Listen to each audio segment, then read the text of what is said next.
할렐루야, 감사합니다. 오늘은 사사기 우리가 제15장을 우리가 공부하도록 하겠습니다. 우리가 이제 사사기 이제 14장에서 우리가 이제 삼손에 대해서 이제 공부를 해왔죠, 그죠? 삼손에 대해서 이제 공부를 할 때 12사사 가운데서 삼손의 특이한 점은 일반적으로 사사를 부를 때는 하나님께서 이스라엘 백성들의 회개하는 과정을 통해서 사사를 부르는데 삼손은 그렇지 않다 그랬죠, 그죠? 나시린으로 태어나는데 삼손을 이스라엘의 하나의 예표적 측면으로서 설명을 하고 있습니다.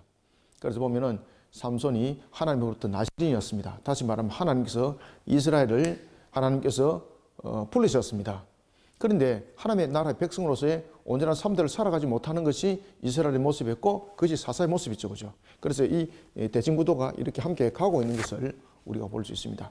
자, 그런 가운데에 또한 블레셋의 지배 속에 이들이 다스림 받을 때에 블레셋의 군사력의 다스림을 물론 받았습니다만은 그들의 다스림은 블레셋의 힘에 대한 원리보다는 문화 속에 이미 그들이 동화되어 버렸고 그 속에서 그냥 자신들이 설려갔다 이렇게 이제 보시면 되겠습니다.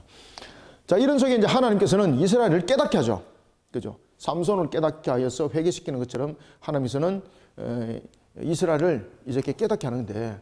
이 삼손은 우리가 사사 가운데서도 좀 특이하다 그랬죠, 그죠? 삼손은 사사 가운데서도 무엇을 예표하고 있다? 그렇죠. 이스라엘을 예표하고 있는 한 부분들이라 모형들이라 이래 이제 보시면 되겠습니다. 그래서 이 사사로서의 나시린으로서 그가 태어난 모습 이런 부분들을 하나님께서 택했다라는 것이죠, 그죠? 이스라엘을 하나님께서 택했다. 그럼에도 불구하고 그가 살아나가는 삶들을 보면은 이 모든 그 삶의 방식 속에 보면은 하나님을 향하여서 달려가지 못하고 오히려 우상 숭배와 그 문화 속에 빠져 있는 것을 볼 수가 있습니다, 그죠? 이런 모습은 여러분들 이제 잘 아시는 것처럼 삼손이 살아왔던 과정, 딥나의 여인을 취하는 과정, 이 속에서 우리가 이것을 볼 수 있죠. 특히 이제 그 보면은 나시린 같은 경우는 부정한 것을 취하면은 되지 않음에도 불구하고 그런 부정한 것을 오히려 취하는 자가 되었습니다. 이스라엘 부정한 것들과 함께 하면 안 되지 않습니까, 그죠? 그래서 삼손을 통해서 하나님께서는 어떤 모습을 보여주고 있다? 이스라엘을 예표하고 있습니다. 이스라엘. 하나님께서 택한 백성, 하나님 택한 백성이었습니다. 삼손 나시린을 택했습니다. 똑같은 구조죠, 그죠? 그렇지만 그들의 삶들은 거룩함을 살아가지 못합니다. 삼손 거룩한 삶을 살아가지 못합니다. 부정한 삶을 살아갑니다. 심지어 여러분이 잘 아시는 것처럼 나시린이 취하면 안 될 음식을 그는 취했죠, 그죠? 죽은 사자의 시체에서 꿀을 먹고 그러면서 이스라엘의 모습을 그려내죠. 그것은 뭡니까? 이스라엘이 그 블레셋의 문화 속에 우상 숭배 문화 속에 빠져 있는 모습을 하나님께서는 삼손의 어떤 모습으로서 비교를 해주고 있습니까? 그렇죠. 사자의 그 썩은 시체에서 꿀을 취한 것. 자, 그런가 하면은 또한 그가 삶을 살아가는 부분에서 또 하나의 그 쟁점 속에 보면은 하나님께서 젊은 사자를 통해서 그가 딥나로 가는 것을 막죠, 그죠? 하나님께서는 마찬가지입니다. 이스라엘 백성들에게 여러 가지 사건들을 통해서 이스라엘로 하여금 하나님 앞에 바로 서도록 사건을 유발시킴에도 불구하고 그들은 여기에 대해서 어떻더라? 영적 무감각 속에 놓였더라. 그래서 사사로서의 쓰임받아 그가 하나님으로부터 이렇게 나시린으로서 쓰임받아서 걸어왔던 이 사사 처음부터 삼손이 사사로서 쓰임받지 못했죠, 그죠? 하나님께서는 이미 세웠음에도 불구하고 이것은 뭔가 하면은 삼손을 통해서 이스라엘을 어떻게 하고 있다? 예표하고 있습니다. 그러한 뒤 이제 우리가 이제 다음 주 이제 보겠습니다만은 큰 사건이 되게 되는 거죠. 큰 사건이 등장하는데 이때 큰 사건은 사사로서의 두 눈이, 그죠? 두 눈이 뽑히죠. 눈이. 이스라엘의 하나님께서는 회개시킬 때 이제 큰 사건을 일으키죠. 예를 들면은 자신들이 강력한 하나의 침탈을 당하게 만드는 그런 사건들. 이를 통해서 하나님께서는 회개하게 하시고 그리고 삼손을 하나님께서는 사사로서 사용을 할 뿐만 아니라 하나님께서는 이스라엘을 다시 회복시키는 그런 과정. 이런 부분들이 삼손의 과정과 이스라엘의 과정이 똑같이 이렇게 엮어지고 있는 것을 우리가 볼 수가 있습니다. 그래서 사사기를 볼 때 삼손에 대한 부분들은 사사를 보면서 이스라엘을 봐야 됩니다. 아시겠죠? 그죠? 그래서 오늘도 이제 본문 속에 나타나고 있는 모습 속에 보면은 삼손이 그 이방 여인을 딥나에 있는 여인을 취합니다. 그리고 난 뒤에 그가 그 딥나의 여인을 떠나버리죠. 그죠? 혼례를 치르고 난 뒤에 떠나버립니다. 그것은 뭔가 하면은 자신의 수수께끼를 다른 사람들에게 알려주고 그러면서 블레셋 사람들이 그 수수께끼를 풀게 되고 그것을 괘씸하게 여겼던 삼손은 이제 그 가정을 떠나게 됩니다. 그리고 난 뒤에 삼손이 다시 그를 찾아오게 됩니다. 그를 찾아올 때는 화해 측면에서의 염소 새끼를 가지고 오는 겁니다. 그런데 여러분 여기 속에서 잘 보십시오. 지금 삼손이 화해를 일으키게 될 대상은 이 여인인가요? 딥나의 여인인가요? 아니면 하나님 앞인가요? 하나님 앞이거든요. 그런데 자신의 취할 것, 자신의 유익을 위해서 가지만은 하나님을 향한 신앙 속에서는 가지 않는 이스라엘 모습을 그대로 대변해주고 있는 것이 삼손의 사건이라 보시면 되겠습니다. 자, 이 속에서 이제 삼손이 그 여인을 다른 남자에게 장인이 줬다는 것을 알게 되고 얼마나 분개합니까? 그리고 이제 이 사건을 통해서 그 사건에 유발시켰던 그들의 그 밭을 완전히 그냥 불태워버리죠. 그 당시에 이제 등장했던 것이 여우 300마리. 여우 300마리. 여러분들, 여우는 꾀가 굉장히 많죠. 그죠? 그리고 굉장히 난립하죠. 그러면 여우를 300마리를 잡으려면 여우를 그냥 단순하게 잡자 이래 잡은 것도 아니잖아요. 굉장히 전략적으로 그리고 또한 여러 가지 부분들 통해서 여우를 유인했다는 것이죠. 그 다음 또한 여우를 잡을 정도로 삼손은 어떻다? 민첩했다는 것이죠. 그죠? 그러니까 지금 여우 300마리를 잡았던 것을 통해서 우리가 삼손에 대해서 알 수 있는 것은 뭔가 하면은 우리는 일반적으로 삼손 그러면 힘센 마치 뭐 괴물처럼 생각하지 않습니까? 그게 아니죠. 여우 300마리를 그가 취했다는 것은 무엇이 있다는 겁니까? 그렇죠. 지혜가 있고 그 다음 또 무엇이 있다는 겁니까? 행동이? 그렇지. 민첩하다는 겁니다. 아주 민첩하다. 아주 민첩하다. 그리고 지혜 속에는 아주 계획성이 있다는 거죠. 그죠? 계획성이 있고. 이런 친밀함 속에 그 여우 300마리를 딱 붙잡아서 꼬리를 썰어 묶죠. 묶어가지고 거기다 횃불을 중간에 끼워 놓으니까 여우들이 서로 간에 그 불로부터 탈피하려고 막 도망다니죠. 그때에 그 지경이 어떤 지경에 그 여우를 두게 되는가 하면은 바로 블레셋 사람들이 그 당시에 밀을 농사를 하고 있었는데 그들이 농업이 그들에게 그 생명과 같았습니다. 그 밀밭에 그냥 풀어놔버린 거죠. 그냥 밀밭이 홀라당 타버리는 그런 일들이 일어나게 되는 것입니다. 이 일로 인해서 또한 그 블레셋 사람들이 삼손이 했다는 행위를 알게 되고 그리고 또한 삼손이 왜 이와 같은 일들을 하게 되는가라는 것은 자신의 아내를 이같이 자신의 친구에게 줘버리는 그 사건을 통해서 일어났다. 그래가지고 이 삼손의 장인과 그리고 그 여인을 블레셋 사람들이 쳐주게 되는 사건. 그리고 또한 삼손은 이것을 가지고 또 보복을 하게 되는 사건. 이런 부분들이 연결고리처럼 일어나게 되는 겁니다. 그리고 또한 이 일들로 인해서 블레셋 사람들이 유대 땅을 쳐들어 들어오게 되는 거죠. 그리고 이제 삼손을 사로잡아 가게 되는데 그 삼손을 사로잡아서 넘겨준 사람들 누굽니까? 유대인들이었습니다.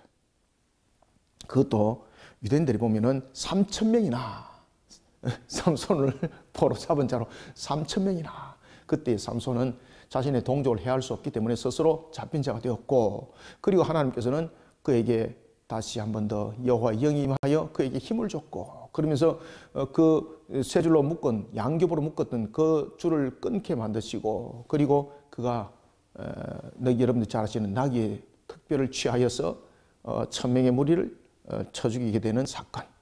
자, 이런 부분들을 통해서 오늘 중요한 내용들이 이제 등장하고 있는데 그것은 바로 뭔가 하면은 삼손이 나귀의 특별을 가지고 블레셋 사람들의 천을 죽였을 때에는 자신을 찬양해요.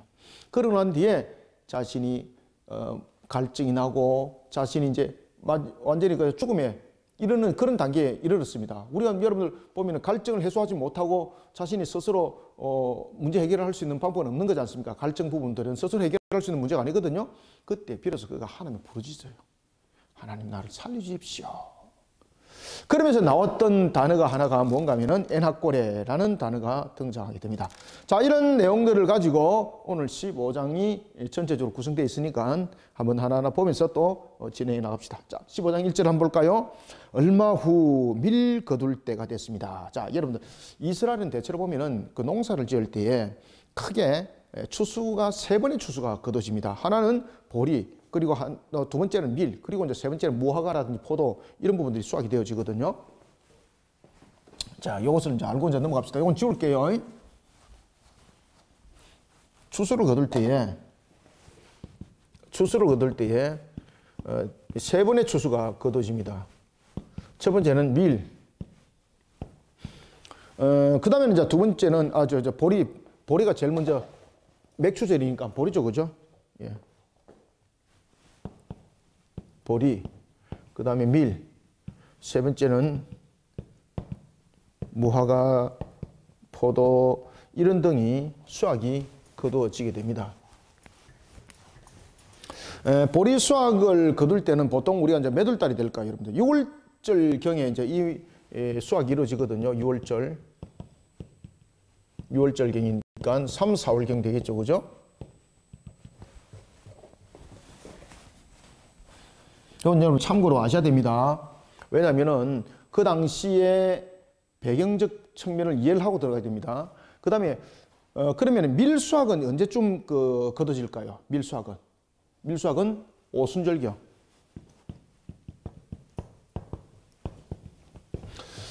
그러면 이제 오순절경에 지어지면 이제 대체로 이제 3월달, 4월달 지나서 이제 5월달, 6월달이죠, 그죠? 5, 6월경.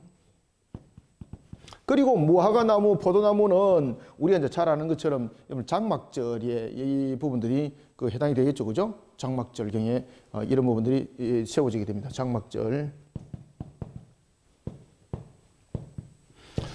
그러면 장막절 이때는 이제 보통 이제 좀 탁 뛰어 넘어가지 않습니까, 그죠? 탁 뛰어 넘어가서 달로 말하면은 9월달 또는 10월달경 되겠죠. 9, 10월경 이렇게 됩니다. 자, 그러면은 오늘 무슨 농사라 그랬습니까? 밀 거둘 때. 자, 그러면 어디에 해당되나요? 그렇죠. 지금 5, 6월경이라고 이렇게 말할 수 있는 거죠, 그죠? 이때 잘 보셔야 돼요. 이때에 자, 팔레틴 지역의 특징이 있습니다. 팔레틴 지역은 기후의 특징이 있는데 1년이 가장 기근이 심할 때가 언제일까요, 여러분들? 1년이 가장 기근이 심할 때 언제겠습니까? 세 번의 추수가 있는데 이 가운데서 가장 기근이 심한 기간이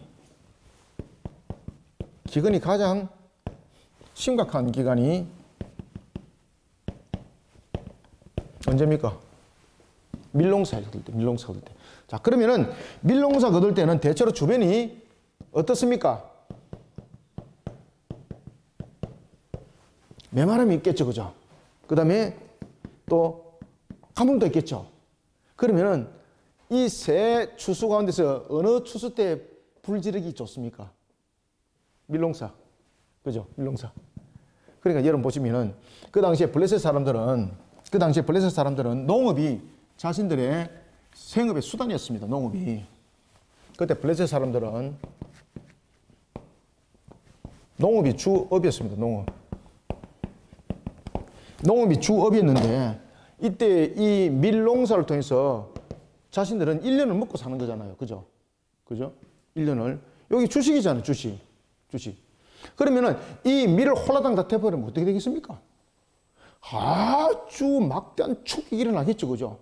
무화과, 포도 이런 것 등에는 수확을 거두어서 이익을 창출하는 것이라면은 여러분 잘 아시는 이 밀은, 보리는 본 주 산업이 이르기까지 보조 식량이죠. 그죠? 그럼 주 식량 밀이잖아요. 이 밀이 아작나버리면 자신의 1년 동안 잘못하면 굶어 죽어버리는 거예요. 아주 충격적인 역사가 일어나는 겁니다. 오늘 이 밀밭이 풍성하게 일어났을 때 사건입니다. 그래서 여우 300마리와 횃불 사건이 이 속에서 터지는 겁니다. 그러니까 여러분 보시면은 삼손이 아주 지혜롭죠. 그죠? 왜 그런가 하면은 그들에게 무엇이 가장 충격적인가? 그들에게 무엇이 가장 깊숙이 뼛속 깊이 타격을 줄 수 있는가? 바로 밀농사입니다. 그냥 그들을 한 대 패는 것이 중요한 것이 아닙니다. 이 밀을 그냥 걷어버리면 그들은요 1년 동안 먹을 것이 없잖아요. 그러면은 그들은 자신들의 번성함은 고사하고 말 그대로 기근에 그들은 갈급함, 식량이 주어지지 못하니까 결국은 그들에게 나타나고 있는 사항들은 결국 굶주림과 허덕임 속에 그들의 생명도 연명할 수 없는 그런 사건이 이 속에서 터져버리는 거죠. 저는 그런 밀거둘 때입니다. 자, 얼마 후 밀거둘 때에 삼손이 염소 새끼를 가지고 이제 간 이유는 무엇이죠? 이제 아내를 받아들이고 화해하는 목적인데 이 속에서 우리가 또 바라볼 측면은 삼손은 누구와 화해를 먼저 해야 돼요, 여러분들? 하나님이잖아요. 딥나 여인을 취하러 갈 때 하나님께서 젊은 사자를 통해서 길을 막았잖아, 그죠? 근데 그 막은 그 과정을 부모에게도 이야기를 안 하고 말이죠. 그 다음에 두 번째는 또한 그 사자의 시체에서 꿀을 취하여서 부모에게 주었단 말이죠. 자기도 먹고. 그러면서 또 그 이야기를 안 하고 두 사건. 이런 측면에서 그는 하나님 앞에 사사로 나스린으로서 쓰임받는 사사였는데도 불구하고 이런 부정한 부분들을 취했습니다. 그러니까 그가 하나님 앞에 얼마나 그가 죄를 범함이 되겠습니까? 그러면 그가 먼저 화해를 해야 될 곳은 하나님이거든요, 하나님. 근데 하나님이 안 보이는 거예요. 아시겠습니까? 그만큼 지난주에도 말씀드렸던 것처럼 그만큼 이방 문화 속에 세속화된 문화 속에 빠져들게 되면 영적 무감각, 영적 마비 상태가 이렇게 무서운 겁니다. 이게 현실적 이스라엘의 모습이었던 거죠. 자, 아내를 찾으러 갑니다. 염소 새끼를 가지고 갔습니다.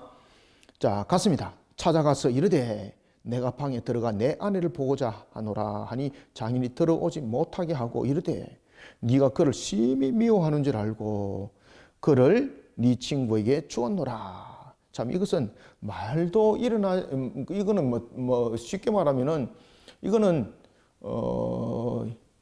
뭐라 그러냐, 이거는 뭐 있을 수 없는 내용이지 않습니까? 그런데 그 당시에 그들의 문화 속에서는 이것이 블레셋이란 이방인 문화 속에서는 이것이 용납이 된 거죠. 왜 그런가 하면은 혼례를 치르고 난 뒤에 함께 하지 않고 떠나버렸지 않습니까? 그러면 이것은 이혼 사유가 되는 것이거든요. 그러면은 그 지방에서는 그 딸은 그 신부는 다른 남자와 다시 결혼할 수 있는 조건이 성립이 되는 거죠. 지금 삼손의 모습을 그렇게 지금 본 거죠, 지금. 그러면서 삼손은 다시 자신의 이제 아내를 찾으러 왔지만은 삼손이 자신의 아내를 떠났기 때문에 그 아내를 취할 자격이 없다라고 이렇게 얘기하면서 뭐라고 말하는가 하면은 삼손에게 이렇게 말합니다. 그의 동생이 더 아름답지 않는가? 그의 동생이. 자, 우리가 이것을 보면서 우리가 이제 그 라반에 대한 부분들이 잠깐 생각이 나죠, 그죠? 야곱이 레아와 라헬을 취했을 때의 외삼촌 라반 어떻게 합니까? 동생을 우리 그 성읍에서는 우리 고을에서는 동생을 먼저 결혼시키지 않는다. 그러면서 형을 먼저 취하고 그러면은 그 동생을 혼례를 일주일 동안 그 잔치를 벌리고 난 뒤에 다시 혼례를 치르는 그런 일들이 있죠. 그러면서 모든 부분에 두 분의 다 결혼 지참금이 계산되는 겁니다. 오늘 본문에서도 보면은 그런 부분들이 굉장히 부각이 되고 있습니다. 그의 동생이 더 아름답지 않는가라는 부분에서 두 가지를 우리는 조명해 볼 수 있어요. 첫 번째는 삼손이 일반 사람들과는 다르잖아요. 그죠? 그의 능력, 뭐 이미 뭐 모르는 사람 없는 것도 아니겠습니까? 그러니까 삼손이 화를 내게 되면 얼마나 두렵겠습니까? 그러니까 삼손은 첫 번째는 달래는 측면에서 동생을 그에게 주고, 두 번째는 삼손에게 그 동생을 주면서 지금 어떤 얘기를 하고 있습니까? 결혼은 이미 파기된 상태거든요. 그래서 다시 결혼을 하기 위해서는 무엇을 준비하라는 겁니까? 지참금을 준비하라는 거죠. 그래서 이 두 가지가 오늘 본문에 보면은 그의 동생이 더 아름답지 않는가, 동생을 아내로 맞이하라, 이 속에는 두 가지가 다 성립됩니다. 하나는 삼손의 어떤 분노로 인하여서 자신이 당할 수 있는 그런 입지, 위치, 그런 상태를 모면하고자 하는 것이고, 두 번째는 결혼 지참금에 대한 문제죠. 그죠? 그래서 그의 동생이 그보다 더 아름답지 아니하냐 청하노니 너는 그를 대신하여 동생을 아내로 맞이하라 하니. 참 이거 참 이런 부분들이 우리가 살아가는 현실 속에서 이게 성립이 되겠습니까, 이거? 그죠? 이거는 윤리적으로도 맞지 않는 거지 않습니까? 그런데 블레셋이라는 이방에서는 이런 부분들이 용인 용납이 됐습니다. 그러니까 그 관례 부분에 대해서 지금 그렇게 제시를 했던 거죠. 근데 삼손은 있을 수 없는 거잖아요. 왜 그런가 하면은 자신의 소유를 마치 빼앗긴 것처럼 지금 이런 모습이 된 거지 않습니까? 그러면 삼손 입장에서 그 동생이 아름답습니다. 취했습니다. 그러면 어떻게 되는가 하면은 삼손이 진 것이 되는 거죠. 그죠? 그러니까 삼손 입장에서 엄청 자존심이 상하는 거죠. 삼손이 용납할 수 없었습니다. 그때 삼손은 그 자신의 아내를 취한 사람들이 블레셋 사람들이잖아요. 그래서 누구 한 사람을 타겟을 삼지 않습니다. 이 블레셋 전체를 타겟을 삼아버리고 그러면서 이 밀농사를 거둘 이 시점에 밀농사를 거두어 수확을 거두고자 하는 이 단계에 있는 가장 기근이 심하여서 메마름이 있던 이때에 불나기 좋은 이때에 밀을 홀라당 다 태워버리는 것을 계획을 합니다. 그러면서 이 밀을 홀라당 다 태우려면은 자신이 불구덩이 속에 들어갈 수는 없는 거잖아요. 그죠? 그러면 자신이 불구덩이 속에 들어갈 수는 없지만은 짐승 중에서 민첩한 짐승이 있을 때는 이런 부분들이 홀라당 다 태울 수 있는 어떤 조건이 성립되지 않습니까? 그래서 그가 아주 민감한 동물 누구를 택합니까? 그래서 여우를 택하는 겁니다. 여우는 굉장히 민첩하고 굉장히 빨리 움직이지 않습니까? 그래서 이 밀을 그냥 삽시간에 그냥 태워버리기 위해서 그가 여우 300마리를 잡아서 2마리를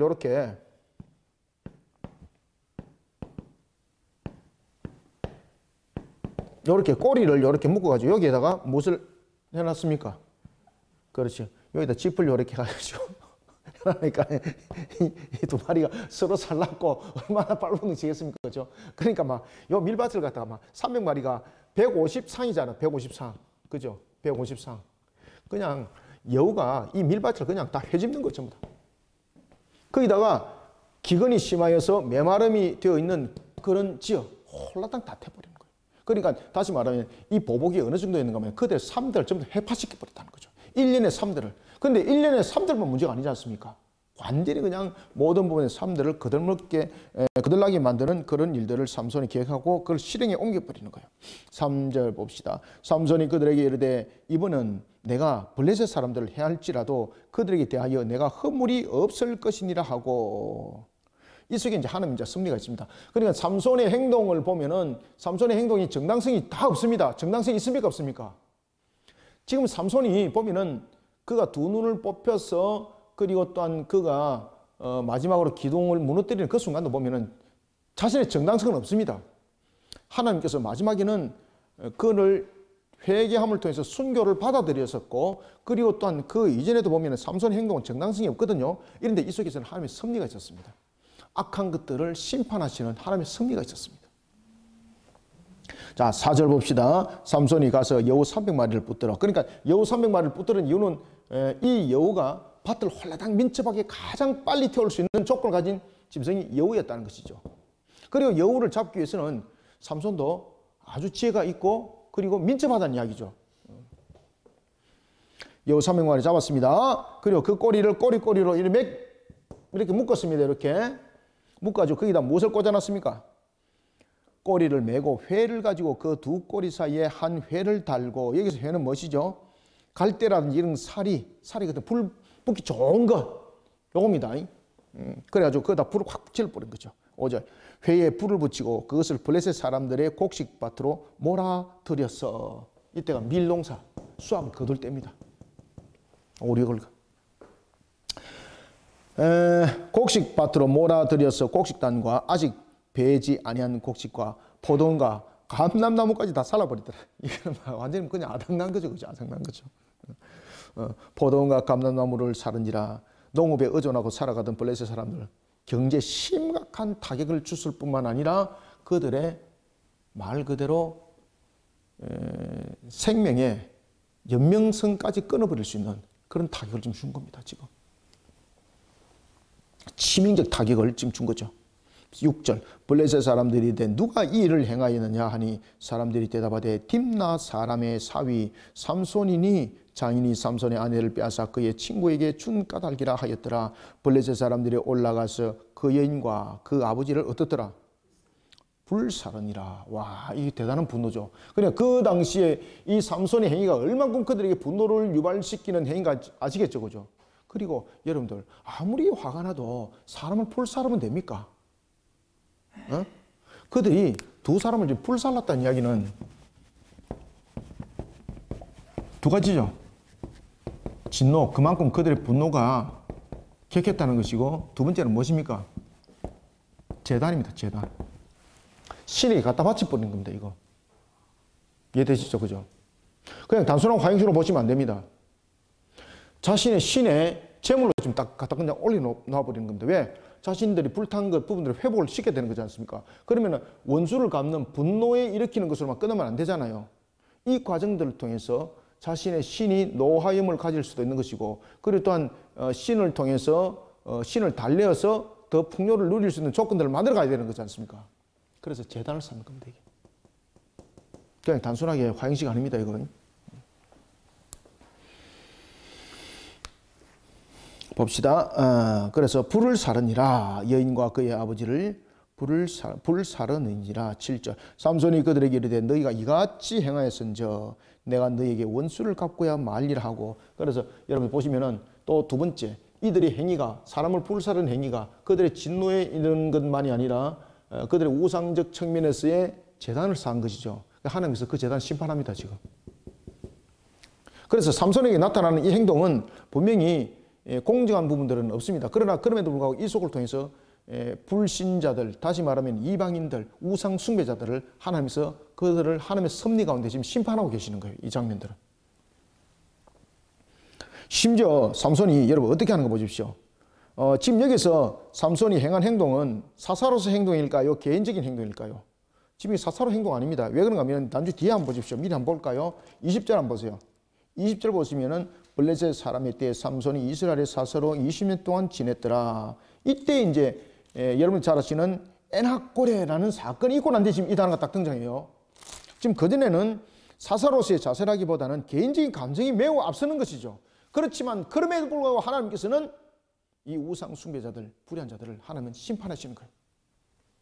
섭리 속에. 삼손이 그들에게 이르되 너희가 이같이 행하였은즉 내가 너희에게 원수를 갚고야 말리라 하고 블레셋 사람들의 정강이와 넓적다리를 크게 쳐서 죽이고 내려가서 에단 바위 틈에 머물렀더라. 자, 여러분들 이 속에서 삼손이 그냥 블레셋 사람들을 단순하게 그냥 처단한 것이 아니라 이 속에서도 삼손이 감정이 굉장히 개입됐죠. 삼손이요, 이 블레셋 사람들을 그냥 처단한 것이 아닙니다. 오늘 본문에 보면은 정강이와 넓적다리를 크게 쳐서 죽였다는 거죠. 이게 뭔가요? 매우 잔인하게 죽였다는 겁니다. 이게 매우 잔인하게 죽였다는 뜻입니다. 이게 삼손이 블레셋 사람들한테 철저하고 잔인하게 보복으로 죽였다는 거죠.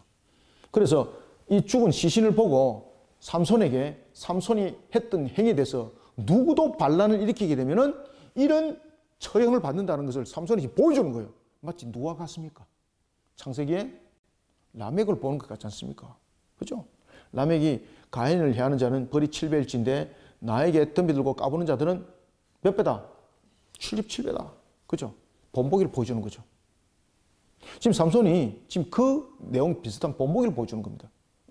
지금 삼손이 계속해서 보복적인 행위를 했을 때 또다시 보복적인 이 복수극이 항상 일어났잖아요. 그래서 삼손이 이제 경고를 딱 하는 겁니다. 내가 이렇게 했는데 너희들이 그것을 안 받아들여? 너희들이 분명히 잘못해서 내가 너희들을 심판했어. 근데 너희들이 또 덤벼들었어? 그러면서 이 무릎과 정갱이를 크게 쳐서 죽여서 잔인하게 딱 만들어 놓는 거죠. 그러면서 삼손에게 덤벼들면은 삼손이 집행한 것에 대해서 불만을 느끼게 되면 이같이 죽는다는 것을 보여주는 거예요, 지금. 그래서 아주 말 그대로 잔인하게 그들을 사륙했다 이 말입니다, 이거. 그러면서 이제 블레셋 사람들이 이 삼손이 이거 둬서는 안 되겠다. 그래서 블레셋 사람들이 때를 지어서 누굴 칩니까? 삼손을 안 치고 지금 누굴 쳐요? 유다 사람들을 쳐요. 그러면은 어떤 내용들을 접하게 되는가 하면은 자신들이 계속해서 삼손을 직접 대했지만은 삼손을 지금 이길 길이 없는 거지 않습니까? 그러면 어떻게 되는가 하면은 동족을 통해서 삼손을 고립시키고 동족을 통해서 삼손을 처단한 길들을 만들어가는 거죠. 그러면은 다시 말하면은 이 동족을 통해서 삼손을 처단하게 되면은 자신들은 두 가지 유익함이 있다는 거죠. 첫 번째는 누구를 제거하는 겁니까? 첫 번째는 삼손을 제거하는 것이고, 두 번째는 자신들의 지배적 구조 체계가 유대가 자신들의 종속 관계적 측면에서 누가 줍니까? 그렇지. 블레셋이 주고, 그 다음에 종은 누가 되는 겁니까? 이스라엘, 유다가 되는 겁니다. 지금 삼손을 유다를 쳐서 얻고자 하는 유익은 바로 이 두 가지 유익이 함께 있는 겁니다. 지배적 구조적 측면에서 종속관계를 형성하는 겁니다. 확실하게. 그래서 블레셋 사람에 관해서 누구든지 유다 사람들, 이스라엘 사람들은 해함이 있을 때는 반드시 주종적 관계적 측면에서 용서받지 못한다. 이것을 삼손의 내용을 가지고 유다라는 종족을 치면서 이 일들을 이끌어가는 겁니다. 그러면은 누구든지 삼손처럼 블레셋에 대해서 해함을 주게 되면은 개인의 문제가 아니라 블레셋은 항상 그것을 무엇으로 다룬다는 겁니까? 항상 주종관계에서 다루겠다는 뜻입니다. 주종관계에서. 그러면 누가 블레셋을 사사롭게 덤비들겠습니까? 아무리 자신이 능력이 있어도. 그죠? 이제 아시겠죠? 그죠? 요 두 가지를 철저히 계산하고 유다를 딱 쳐버리는 거예요. 그러니까 아니야 다를까 반응이 바로 일어났습니다. 유다 사람들이 몇 명이나 3,000명이나 때를 져서 지금 블레셋을 향해서 대항을 했습니까? 삼손을 잡으러 갔습니까? 삼손을 잡으러 갔습니다. 3,000명이. 그러면 말 그대로 블레셋은 완전히 또랑치고 가져잡는 거예요. 왜? 지금 이 상태를 통해서 삼손과 유다가 싸우면은 누가 상처를 입든지 상처를 입는 거지 않습니까? 그러면은 블레셋 입장에서는 좋고, 삼손이 살았으면 삼손은 여전히 어떤 자신들에게 조건을 제시하기 때문에 계속해서 이런 일들을 일으킬 수 있고, 또 이 과정 속에서 삼손이 죽었다. 얼마나 또 좋습니까? 그러니까 모든 부분들은 일거양득인 거예요, 이거는. 그 전략을 딱 펼쳤던 겁니다. 그 전략 속에 유대가 그대로 꼴까닥 넘어가는 겁니다. 자, 봅시다. 이에 블레셋 사람들이 올라와 유다의 진을 치고 레히에 가득한지라. 유다 사람들이 이르되 너희가 어찌하여 올라와서 우리를 치느냐. 그들이 대답하되 우리가 올라온 것은 삼손을 결박하여 그가 우리에게 행한 대로 그에게 행하려 함이로라 하는지라. 유다 사람 3,000명이 어디로 갑니까? 그렇죠. 에담 바위 틈에 삼손이 숨어 있다는 거 알고 있는 거죠. 그걸로 잡으러 가는 거예요. 에담 바위 틈에 내려가서 삼손에게 이르되 너는 블레셋 사람이 우리를 다스리는 줄 알지 못하느냐. 참, 여러분들, 이스라엘은 누가 다스립니까? 하나님이 다스리잖아요. 그런데 하나님의 백성이 하나님의 통치를 떠나서 우상 숭배자의 힘에 의존하여 통치당하는 것을 마땅히 지금 여기고 있습니다. 그리고 그것을 지금 받아들이고 있습니다. 지금 이것을 고발하는 겁니다. 블레셋 사람이 우리를 다스리는 줄 알지 못하느냐. 네가 어찌하여 우리에게 이같이 행하였느냐 하니 삼손이 그들에게 이르되 그들이 내게 행한 대로 나도 그들에게 행하였노라 하니라. 그들이 삼손에게 이르되 우리가 너를 결박하여 누구에게? 블레셋 사람의 손에 넘겨주려고 내려왔노라 하니. 참 기가 막힙니다. 그죠? 하나님의 나라를 보지 못하고 자신들의 살 길만 보는 거죠. 자신들의 살 길만. 그러면서 이렇게 말합니다.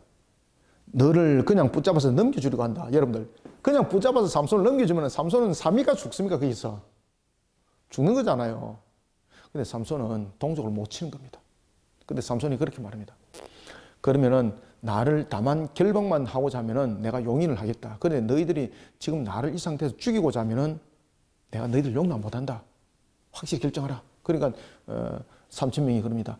우리는 너를 해하고자 한 생각 전혀 없다. 그냥 결박해서 블레셋 사람에게 넘겨주기를 원한다. 그런데 삼손은 결박할 때 어떻게 결박합니까? 오늘 본문에 보면은 세 밧줄로 둘로 결박합니다. 세 밧줄 둘로 결박한다는 것은 뭡니까? 절대 이제 못 빠져나와. 그죠? 너는 이제 블레셋에 가가지고 죽디 말디. 이제는 블레셋 손에 너는 이제 넘어가. 이거잖아요. 아이고, 12절 봅시다. 그들이 삼손에게 이르되 우리가 너를 결박하여 블레셋 사람의 손에 넘겨주려고 내려왔노라 하니 삼손이 그들에게 이르되 너희가 나를 치지 아니하겠다고 내게 맹세하라 하매. 그래서 삼손은 최후까지도 자신의 죽음을 두려워한 것이 아니라 동족의 비극을 그는 초래하기를 거부를 하는 겁니다. 자신이 초월적 힘으로서 동족을 해할 수 없는 거죠. 그죠? 13절 그들이 삼손에게 말하여 이르되 아니라 우리가 다만 너를 단단히 결박하여 그들의 손에 넘겨질 뿐이요 우리가 결단코 너를 죽이지 아니하리라 하고 세 밧줄 몇 개로?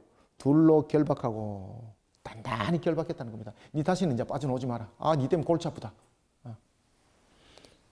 좀 사라지면 좋겠다. 이 뜻이 이 속에 다 있는 거죠. 결국은 여러분들 세 밧줄 둘로 묶었다는 것은 결국은 삼손을 자신들의 행위로 죽이지는 않았지만은 죽음의 덫으로 그를 던져버리는 거잖아요. 그죠? 간접살인이죠. 이게 이스라엘의 모습입니다. 이게.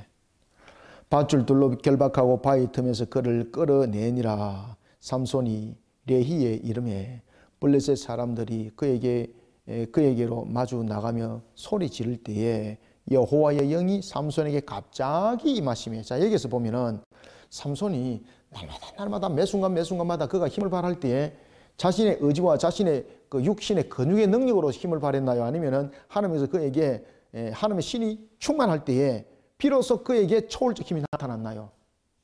그렇죠. 하나님의 신이 그에게 충만할 때입니다.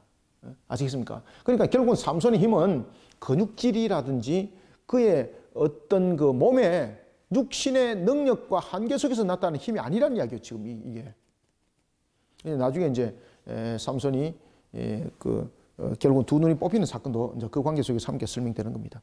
그래서 삼손은 자신이 원할 때는 언제나 초인적 힘을 발휘했다는 것은 아닙니다. 이게. 삼손의 힘은 바로 하나님의 신이 충만했을 때에 하나님께서 초월적 힘을 주셨다는 겁니다. 이것을 말하고 있는 거죠. 여호와의 영이 삼손에게 갑자기 임하시매라는 것은 그 이야기입니다. 갑자기 임하시매. 그죠? 자, 갑자기 임하시매. 그 팔 위에 밧줄이 불탄 삼과 같더라. 여러분들 불탄 삼이 힘이 있습니까? 없습니까? 그 정도로 하나님께서 강력함을 줬다는 이야기죠. 자, 그리고 불탄 삼을 줬을 때에 그의 손에 나귀의 새 특뼈, 다시 말하면 나귀의 특뼈를 그냥 이렇게 나귀의 특뼈를 그냥 뜯어서 취했다는 이야기지 않습니까? 그죠? 그 정도로 힘이 강했다는 이야기죠. 그리고 또 하나는 나귀의 특뼈가 삼손의 손에 쥐어짐으로써 능력이 발하게 되는 겁니다. 지금 여기 여러분들 보시면은 하나님의 영이 삼손에게 강력함으로 지금 임했지 않습니까? 그 강력함에 임한 손에 지금 생나귀가 쥐어졌기 때문에 이 생나귀는 지금 그의 강력한 역사와 함께 연합을 지금 이루고 있는 거죠. 그죠? 여호와의 영이, 다시 말하면 여러분, 우리가 이제 대체로 이제 이런 부분들을 이제 그 말씀을 정할 때 어떤 분들은 그 성령에 충만한 삶 갖고 이야기하기도 하고, 또는 우리가 생나귀 턱과 같은 그런 자가 되어야 됩니다. 기름져야 됩니다. 이런 부분들 이야기를 하고 있는데 그렇게 말씀하시면 안 됩니다. 지금 이 속에서는 뭔가 하면은 본문 속에 보면은 나귀의 새 특뼈가 있죠. 나귀의 새 특뼈. 나귀의 새 특뼈를 지금 누가 취합니까? 삼손이 취하는데 오늘 삼손이 아니고 삼손입니다. 예, 삼손이 취하는데 오늘 본문에 보면 굉장히 중요한 단어를 쓰고 있습니다. 그것은 뭔가 하면은 여호와의 영입니다. 여호와의 영이.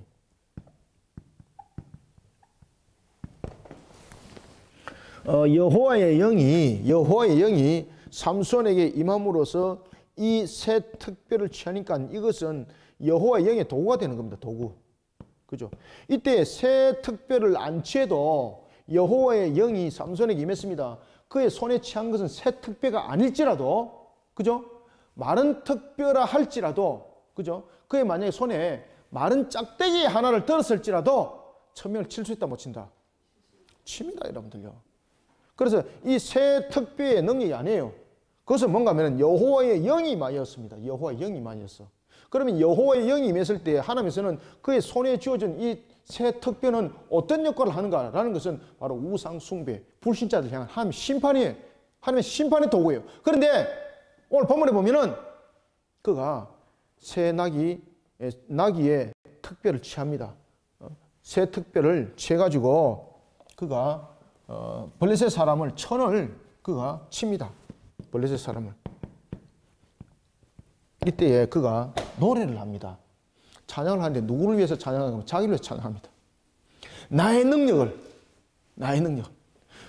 그러면서 자신의 능력을 가지고 계속해서 이야기를 하다가 나중에는 자신이 갈급해, 갈증에 사로잡히게 됩니다. 문제가 해결 안 되니까 이제 죽음 앞에 놓여있는 하나님 앞에 은혜를 구합니다. 그죠? 이런 속에 에녹골이라는 단어가 등장합니다. 자, 우리가 봅시다. 삼손이 레이의 이름의 블레셋 사람들이 그에게로 마주 나가며 소리질러 여호와의 영이 삼손에게 갑자기 임하시매 그의 팔 위에 밧줄이 불탄 삼과 같이 그의 결박되었던 손에 떨어진지라. 15절. 삼손이 나귀의 새 특별을 보고, 여기서 이제 새 특별이라는 것은 그 마른 특별은 부스러지기 쉽지만 새 특별은 기름이 아직까지 남아있는 상태지 않습니까? 그런데 이 속에서는 그 천명을 죽인 것이 새 특별이었기 때문이 아니에요. 방금도 제가 말씀드렸던 것처럼 여호와의 영이라는 것이 중요한 거예요. 여호와의 영이. 그죠? 그래서 새 특별뿐만 아니라 마른 막대기 들고 있었어도 여러분들 그 천은 그냥 쓸어 남고도 만도 죽일 수 있는 거예요. 우리가 보면은 이스라엘 백성들이 홍해를 건넜습니다. 그리고 그들이 여러분이 잘 아시는 것처럼 그 선물이 있는 마라에 이르렀습니다. 그때에 그 한 250만에서 300만이 이르는 그 사람들이 먹을 수 있는 그 물을 누가 정하시겠습니까? 그냥 마른 가지 하나 나무를 주께서 던지라 그래서 던진 거잖아요. 그죠? 여러분들, 하나님의 역사는 어떤 도구의 능력을 통해서 나타나나요? 아니면은 하나님의 능력이 그 도구 속에 임하나요? 그렇죠. 하나님의 능력이 그 도구 속에 임하는 것이에요. 하나님께서는 그 도구의 능력을 사용하는 것이 아니에요. 그럼 이 잘못 해석하게 되면 지금 이 새 특별하는 능력의 도구를 사용한 것이 되잖아요. 절대 이 강조점은 새 특별가 아니에요. 하나님의 영이 하나님의 영. 그러면 하나님의 영은 왜 이 새 특별을 가지고 천명을 주겠는가? 바로 우상 숭배자를 향한 하나님의 심판을 섭리 속에 담고 있었어요. 이게. 그래서 우리가 이제 보면은 삼손의 과정들을 보면은 삼손의 두 대친구도가 보면은 딥나로 내려갔던 사건들 다 한번 보십시오. 딥나의 사건 속에서 사자를 만났습니다. 그 사자를 찢어 죽였습니다. 그리고 또한 딥나로 내려갑니다. 백골된 사자를 보았습니다. 그 다음에 꿀을 취했습니다. 이런 부분들. 그 속에서 하나님께서 주시는 메시지가 있잖아요. 하나님께서 삼손에게 능력을 준 이유가 무엇입니까? 하나님의 뜻을 바르게 세우라는 뜻이지 않습니까? 그런데 이 속에서 삼손은 늘 자신의 중심적으로 해석을 해왔잖아요. 오늘 본문에도 마찬가지입니다. 하나님께서 그에게 능력을 다하셔서 블레셋을 심판하는 도구로 사용하도록 합니다. 이때에 삼손에게 딱 나타나는 거 보십시오. 1000명을 죽이고, 그죠? 나귀의 새특비를 보고 손을 내밀어 들고 그것으로 1000명을 죽이고, 이르되 뭐라고 말하는가 하면 이렇게 말해요. 나귀의 특별로 한 더미 두 더미를 샀으며, 나귀의 특별로 누가? 내가. 여기서 강조점 내밀어 내가 1000명을 주겠다. 자, 여러분들, 분명히 하나님의 영이 임해서 새 특별을 취했기 때문에 이것이 능력으로 나타났습니다. 그런데 여기서 뭔가 하면은 새 특별을 주었다. 누가? 내가. 이 내가라는 것을 통해서 지금 삼손은 이것을 실어지어서 지금 노래를 하고 있는데 이 속에서 누구의 공로입니까? 나의 공로입니다. 나의 공로. 하나님께서 나에게 은혜를 베푸심으로 이 신앙이 아닙니다. 지금. 자신의 공로를 돌이켜보고 성리는 누구의 성리다? 나의 능력이다. 이 말이야. 나의 능력이다. 그런데 분명히 여호와의 영임에 있다는 것이죠. 이때 하나님께서 그걸 그냥 가만히 둬버려요. 1000명을 치면은 그냥 쉽게 친 것은 아니죠. 분명히 싸우는 과정이 있었고, 그리고 또한 1000명을 치기 위해서는 굉장히 힘든 과정이 있었겠죠. 그죠? 그러면 육신은 지칠 수밖에 없는 거죠. 육신이 지치면은 우리가 땀의 소모도 많이 생기게 되는 거죠. 그러면은 무엇이 생깁니까? 일반적으로 그렇죠. 갈증이 생기게 돼요. 갈증이 생기면은 우리가 무엇으로 이것을 해결해야 됩니까? 물을 해결해야 되는 거예요. 분명히 자신은 이 새 특별을 가지고 내가 공로를 쌓았다라고 그렇게 자신의 공로를 자랑했습니다. 그런데 갈증에 딱 봉착하다 보니까 그가 누구를 찾습니까? 하나님을 찾죠. 하나님. 그러니까 하나님이 다 내버려둬요. 그냥. 여러분들도 저도 마찬가지입니다. 우리가 어떤 일들을 하다가 보면은 자기 공로, 자기 성취, 자기 잘남 이렇게 막 자랑하는 수 있잖아요. 이때 하나님께서 다 놔둬요. 그때 깨닫게 만들어요. 하나님께서.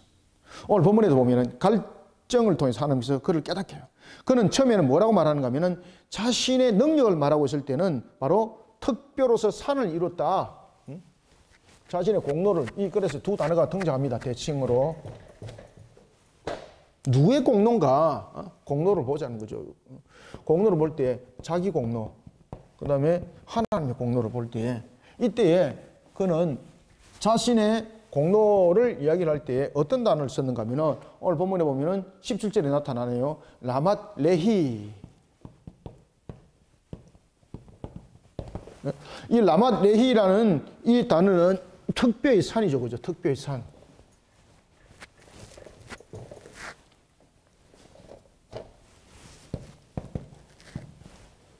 특별로서 산을 이뤘다는 거죠. 그럼 이 속에서 특별로서 누가 산을 이뤘습니까? 나의 능력. 그죠? 그런데 이 속에서 갈증의 문제가 딱 생겨버립니다. 갈증의 문제 생기는데 이 물을 갖다 누가 해결하는? 그럼 네 능력으로 해결하라. 하나님께서 이렇게 된 겁니다. 그럼 네 능력으로 해결해라. 네 능력으로 이 천을 쓰러뜨려 가지고 산더미 만들었다면 그럼 네 능력으로 해결하라. 맞죠? 그죠? 그럼 너 능력으로 해결해. 하나님께서 갈증을 응답 안 해요.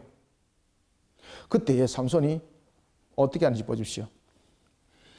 나귀의 특별로 한 더미 두 더미 쌓았으며 나귀의 특별로 내가 1000명을 주겠도다 하니라. 그가 말을 마치고 특별을 자기 손에서 내던지고 그것을 라맛 레히라 이름하였더라. 라맛 레히는 무엇입니까? 라맛 레히라는 것은 그렇죠. 특별의 산. 내가 이렇게 특별로서 천의 산을 이뤘다라는 것입니다. 1000명을 주겠다는 거죠. 자신을 자랑스럽게 하는 거죠. 자신을 기념하고 자신의 성리를 기념하기 위해서 지금 라맛 레히라고 이름까지 지었어요. 누구를 기념합니까? 나를 기억해라는 건 나의 기억, 나의 능력을 기억하라. 그때에 18절 삼손이 심히 목이 말라. 목이 마를 정도는 그 당시에 이제 1000명을 죽였다는 것은 굉장한 육체적 에너지의 소모도 있었겠지 않습니까? 목이 마를 수밖에 없는 것이죠. 그런데 이런 단순한 문제도 해결하지 못하는 겁니다. 삼손이 심히 목이 말라 여호와께 부르짖어 이르되 주께서 종의 손을 통하여 이 구원을 베푸셨사오니 자 그러면 이제 갈증을 통해서 그가 죽음의 단계까지 이르렀습니다. 그러면서 그가 지금 자신의 스스로 성리라고 거두었던 이 공로적 사상을 이제 뭐라고 말합니까? 이거 내가 이룬 것은 아닙니다. 이거 결국은 뭐라고 말하는가 하면은 그가 이렇게 말합니다. 에낙고레라 에낙고레.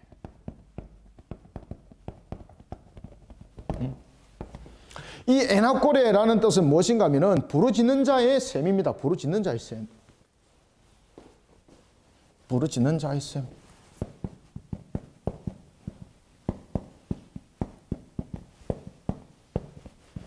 이게 부르짖는 자의 셈이라는 것은 무슨 말인가 하면은 이게 결국은 자신의 공로가 아니라 하나님께서 어떻게 그렇죠. 하나님께서 은혜를 베푸셨어. 하나님께서 은혜를 베푸셔서 이 모든 것들은 이루어졌습니다라는 것입니다.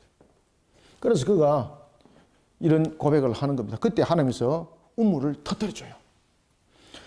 삼손이 심히 목이 말라 여호와께 부르짖어 이르되 주께서 종의 손을 통하여 이 큰 구원을 베푸셨사오니 그죠? 예? 이제 라만 레히가 아니라는 겁니다. 그러니까 결국은 천을 죽인 것은 누구의 뜻입니까? 하나님께서 구원의 은혜를 베푸심입니다. 그죠? 결국은 자신의 역경을 통해서 자신이 행했던 부분들은 하나님께서 주신 능력이라는 것을 그는 고백하게 되는 것이죠. 큰 구원을 베푸셨사오니 베푸사오나 내가 이제 목말라 죽어서 할례받지 못한 자들의 손에 떨어지겠나이다 하니 그죠? 지금까지 육신의 정욕을 따라서 달려왔던 것들, 자신의 육신의 능력이라고 말했던 것들 결국은 그것이 아무것도 아니더라. 내가 이긴 것도 승리도 결국은 하나님께서 은혜를 베푸셔서 결국은 내가 승리더라. 이 고백을 이제 딱 하는 거예요.